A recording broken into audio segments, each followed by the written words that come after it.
Salam sejahtera bagi kita semua. Perkenalkan, nama saya Novi Rahmawati. Pada kesempatan kali ini, saya akan membahas topik menarik mengenai rahasia sukses investasi, yaitu dengan mengupas risiko dan return pada industri perbankan dengan teori Markowitz. Jadi, teori ini merupakan salah satu landasan penting dalam dunia investasi modern yang sangat relevan, terutama bagi industri perbankan yang terus berkembang pesat. Baiklah, langsung saja mari kita mulai pembahasan topik kali ini. Next. Pertama-tama, mari kita mulai dengan memahami apa itu teori Markowitz. Jadi, teori ini dikembangkan oleh Harry Markowitz pada tahun 1952 dalam artikelnya yaitu Portfolio Selection yang dipublikasikan di The Journal of Finance. Markowitz memperkenalkan konsep diversifikasi risiko dan optimasi portofolio menggunakan metode kuantitatif. Karyanya ini menjadi dasar dari modern portofolio teori atau MPT.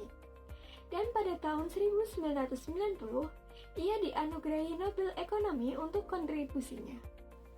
Kemudian, untuk tujuan teori ini yaitu yang pertama ada memaksimalkan return. Investor diarahkan untuk memilih kombinasi aset yang memberikan pengembalian tertinggi untuk risiko terendah. Yang kedua ada meminimalkan risiko. Dengan diversifikasi, teori ini membantu investor mengurangi risiko tanpa harus mengorbankan pengembalian yang diharapkan. Adapun manfaat dari teori ini yaitu yang pertama ada diversifikasi risiko.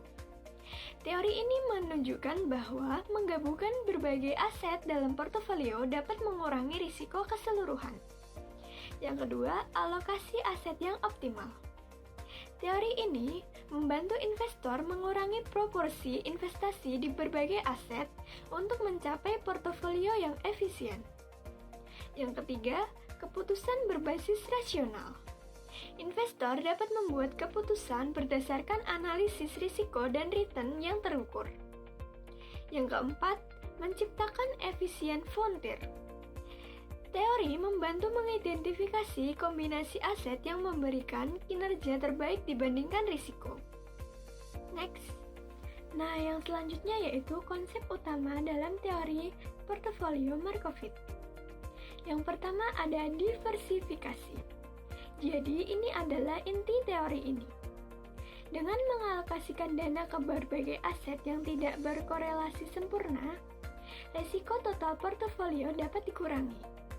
Diversifikasi memungkinkan investor untuk meminimalkan risiko spesifik tanpa mengurangi pengembalian yang diharapkan secara signifikan. Nah, untuk yang kedua yaitu efisiensi portofolio. Portofolio disebut efisien jika ada portofolio lain yang memberikan pengembalian yang lebih tinggi untuk tingkat risiko yang sama, atau memberikan risiko yang lebih rendah untuk pengembalian yang sama. Semua portofolio efisien membentuk efisien frontier, yaitu kurva yang menunjukkan kombinasi portofolio optimal. Yang ketiga, rasio risiko dan return. Rasio risiko dan return diukur dengan variasi atau deviasi standar pengembalian portofolio. Sedangkan pengembalian diukur dengan rata-rata pengembalian yang diharapkan. Kombinasi aset dipilih untuk meminimalkan risiko tanpa mengurangi pengembalian yang diharapkan. Yang keempat, korelasi antar aset. Hubungan antar aset dalam portofolio diukur dengan koefisien korelasi. Jika antar dua aset rendah atau negatif, menggabungkan keduanya dapat mengurangi risiko portofolio. Next. Nah, berikut ini adalah data harga saham untuk Bank Syariah periode Agustus sampai Oktober 2024. Next. Nah, ini adalah data harga saham untuk Bank Mandiri periode Agustus sampai Oktober 2024. Next. Kemudian, ini adalah data harga saham untuk Bank Negara Indonesia periode Agustus sampai Oktober 2024. Next.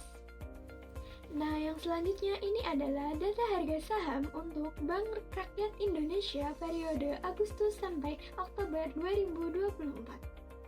Next. Kemudian yang terakhir ini adalah data harga saham untuk Bank Sentral Asia periode Agustus 2024 sampai Oktober 2024.